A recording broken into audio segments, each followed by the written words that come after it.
Hello everyone and welcome back to English Flow channel, where learning English is easy and fun. I'm Anna. Hello, Anna, and hello, everyone. It is so lovely to be here today. I am feeling very energized and completely ready to talk. I can see that, David. You have a big smile today. Did you have a nice morning? I did. I had a very productive morning. But before I tell you about it, we should welcome all our listeners properly. Yes, you are absolutely right. Welcome everyone. We are so happy you are here with us today. We have a very special episode for you. We do. Today we are talking about how to describe your day in English. This is such an important topic because we do it all the time. Exactly. When you meet a friend, they might ask, "How was your day?" or "What did you do today?" And you need to know how to answer naturally. Yes, and it is not only for friends. At work, someone may ask about your schedule, or maybe you want to write about your day in a journal. I love writing in a journal. It is a great way to practice English too. That is a really good tip, Anna, but before we go into the details, we have a small favor to ask our listeners. Oh yes, if you enjoy our conversations, please click the like button now. It really helps us a lot. And please subscribe to English Flow channel. We want to help you learn English every week, and subscribing is the best way to stay with us. Yes, and share this episode with your friends too. If they are learning English, they can listen and learn with us. Thank you, everyone.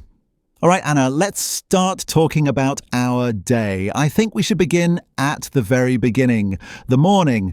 The morning? Yes. My favorite part of the day, if I have coffee. I know how much you love your coffee. So let's begin with the morning routine. What is the first thing you do when you wake up? Well, I usually wake up at 7 a.m., but I do not get out of bed immediately. Oh, really? What do you do first? Do you look at your phone? Yes, I do. I know it is not the best habit, but I usually check my messages and maybe read the news for a few minutes before I get up. I understand. I am completely different. My alarm rings at 6:30 a.m. and I get out of bed straight away. I like to begin my day quickly. Wow, David. 6:30 is very early. You are definitely a morning person? I really am. The first thing I do is drink a big glass of water. After that, I put on my running shoes and go for a short run. A run before breakfast? That sounds difficult to me. It was difficult at first, but now I really enjoy it. It helps me wake up properly. After my run, I take a shower and get ready for work. That is a very active start to the day. For me, once I get out of bed, I go straight to the kitchen. I need coffee immediately. While the coffee is brewing, I prepare my breakfast. What do you usually have for breakfast, Anna? Is it something healthy? Usually, yes. I often eat oatmeal with fruit or sometimes toast with eggs. It gives me energy for the morning. That sounds very good. I usually make a smoothie with protein powder and spinach. It is very green, but honestly, it tastes better than it looks. Green smoothies are very popular now, so we have some useful morning vocabulary already. Wake up, get up, have breakfast, get ready. Yes, those are very useful words. But because this is a B2 style episode, we can also use slightly richer expressions. For example, instead of saying get dressed, we can say prepare for the day. I like that. And instead of saying I eat breakfast, you could say I have a nutritious breakfast to start my day. Exactly. Then after the morning comes the commute. Anna, how do you usually get to work? I usually take the bus. It takes about 20 minutes, and I actually enjoy it because I can read or listen to a podcast on the way. That is a very nice use of time. I usually drive. Sometimes there is a lot of traffic, and that can be stressful. I do not like traffic either. Even when the bus is late, I feel a little frustrated. Yes, I think everybody feels that way. Then we arrive at the middle of the day, work or study time. This is usually the busiest part. Yes, my workday starts at 9 a.m., and the first thing I usually do is check my to-do list. A to-do list is essential. I keep mine on my computer, and I always look at the most important tasks first. Me too. I prefer to do the most difficult tasks in the morning when my brain feels fresh. Today, for example, I had to write a long report. Oh, a report. That reminds me of the one I once had to prepare with Laura and Ben. Yes, but hopefully with less stress this time. I spent about 2 hours writing and then I had a meeting. Meetings can feel very long. How was yours? It was actually good. It was a brainstorming session. We were discussing new ideas for the podcast. I love brainstorming. It is exciting to exchange ideas with other people. It is. But after the meeting, I was very hungry. Then it was lunchtime. Ah, yes, lunch. Do you usually bring lunch from home or do you go somewhere? I usually bring something simple, like a salad or a sandwich. It is cheaper and usually healthier too. If the weather is nice, I eat in the park. That sounds lovely. I often go to a small cafe near the office with my co-workers. We talk about the weekend, work, or sometimes the news. It feels like a nice break from the computer. It really is important to step away from the desk sometimes. If I stay there too long, I start to get a headache. I completely agree. In the afternoon, I usually have more meetings, or I answer emails and finish smaller tasks. Sometimes the afternoon feels very long, doesn't it? Yes, especially around 3 p.m. I often feel a bit tired then. I call it the afternoon slump. The afternoon slump. That is such a good expression. What do you do when you need more energy?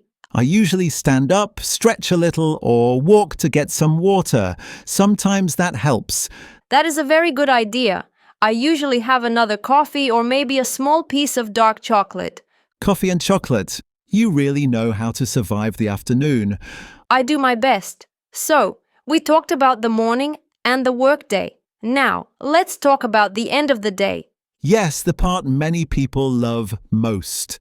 I usually finish work at 5:30 p.m. and when I finish my tasks, I feel a sense of accomplishment. Yes, I love that feeling too. Closing the laptop at the end of the day feels very satisfying. What do you usually do right after work? On some days, especially Tuesdays and Thursdays, I go to the gym and do a yoga class. It really helps me relax. Yoga is wonderful for that. I usually stop at the supermarket on my way home to buy things for dinner. Do you enjoy cooking in the evening? I do actually. I find it very relaxing. Tonight I think I'm going to make pasta with vegetables. That sounds delicious. I am planning to have something simple tonight, maybe soup and bread. After dinner, I like to unwind. That is a very useful word for our listeners. To unwind means to relax after a busy day. Yes, unwind is a great word. I usually unwind by reading, watching a film, or sometimes calling a friend or my mother for a little chat. That sounds nice. I often listen to music or play a game for a short time. It helps me forget about work. And then we reach the last part of the day, the nighttime routine. Yes. Before I go to sleep, I always prepare my clothes for the next day. It saves time in the morning. That is very smart, David. I should do that too. I usually spend a little time on skincare. I wash my face and put on some cream. It makes me feel organized and calm. Self-care is important. Then I get into bed and I try to read a real book instead of looking at my phone. The light from the phone is not good for sleep. That is true. I try to leave my phone in another room. I usually fall asleep around 10:30 p.m. I'm usually asleep by 10 o'clock. I really need a full 8 hours of sleep. Wow, you are very disciplined, David. I try to be, but sometimes I stay up late if I'm watching a very good series. We are all human after all. Exactly. Now, David, I think we should give our listeners some useful tips about how to connect all these ideas when they describe their day. Great idea. When you talk about your day, you should not just say a list of short sentences. You need connectors. Yes, instead of saying, I wake up, I eat breakfast, I go to work. It is much better to use words like first, then, after that, and later. Exactly. For example, first I wake up, then I have breakfast, and after that I get ready for work. It sounds much more natural. And for a more advanced level, you can use connectors like following my morning routine once I arrive at work or after I finish work. Yes. For example, once I get home, I start making dinner. Another very important tip is to talk about your feelings during the day, not only about your actions. Yes, for example, I had a productive morning, but I felt exhausted in the afternoon. Or, I felt really happy because I finished an important project today. Feeling words make your English sound more alive and more advanced. Exactly. They turn your day into a story instead of just a schedule. And people enjoy stories much more than lists. They do. So, David, let's practice. Can you describe your perfect day? Not your normal day, but your ideal one. Oh, a perfect day, I like that. On my perfect day, I would wake up naturally, without an alarm clock. Oh, yes, that is already wonderful. I would wake up at around 9 a.m. The sun would be shining. First, I would have a long breakfast on a balcony with a view of the ocean. The ocean, that sounds beautiful. What would you eat? Fresh fruit, pancakes with maple syrup, and excellent coffee. Of course, the coffee. Then I would go for a long walk on the beach. I would not check my phone at all. No news, no emails, just the sound of the sea. That sounds very peaceful. And what would you do in the afternoon? In the afternoon, I would meet my best friends for a big lunch outside. We would laugh, talk, and stay there for hours. That sounds perfect. Friends make every day better. After lunch, I would take a nap in a hammock. A hammock. That is such a good word. It is like a hanging bed between two trees. Exactly. I love that image. Then in the evening I would watch the sunset while eating a big bowl of pasta. And after that I would watch a funny film and go to sleep feeling completely happy. That sounds like a dream day, David. My perfect day is a little different, but also very calm and lovely. Tell me, what would your perfect day be like? In the morning, I would spend time in a huge bookstore or a library. Oh yes, you really love books. I do. I would find a comfortable chair and read for 3 hours without any interruption. Then I would go to a flower market and buy lots of colorful flowers for my home. That sounds beautiful and peaceful. In the afternoon, I would go to a cooking class. I would love to learn how to make French pastries. Can I come to your perfect day? I want to taste the pastries. Yes, you can be the official tester. Thank you. That is an important job. Then in the evening, I would invite my friends for dinner with music, good food, and maybe a little dancing. That sounds like a very lively and joyful perfect day. I love it. Thank you. But honestly, even during a normal busy day, there are always a few good moments. You are right. Like this conversation, this is definitely one of the best parts of my day. I agree. Talking to you and to our listeners is the highlight of my day. Highlight. That is another very useful word. The highlight is the best or most important part of something. Exactly. Well, I think we have talked about many useful things today. It might be time for a little recap. Good idea. Let's see what we covered. First, we talked about the morning routine. Yes, we used words like wake up, get up, have breakfast, and get ready. And of course, we talked about how important coffee is. Especially for you. Yes, especially for me. Then we moved on to the workday. We talked about to-do lists, meetings, and being productive. And we did not forget the afternoon slump, that tired feeling after lunch. Exactly. After that, we talked about the evening and how to unwind after work. Yes, with things like cooking, exercise, reading, or watching something relaxing. We also gave some useful tips for B2 learners, like using connectors such as first, then, after that, once, and later.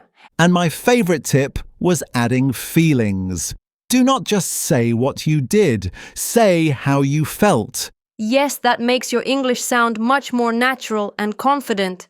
Then finally we talked about our perfect days with beaches, bookstores, sunsets and pastries. It really was a lovely conversation. I hope our listeners enjoyed it as much as we did. Me too. And now we would love to hear from you. Yes, please leave a comment below. We have 2 questions for you today. First, what was the highlight of your day today? What made you happy? And second, what is one thing you do to unwind after work or school? We love reading your stories.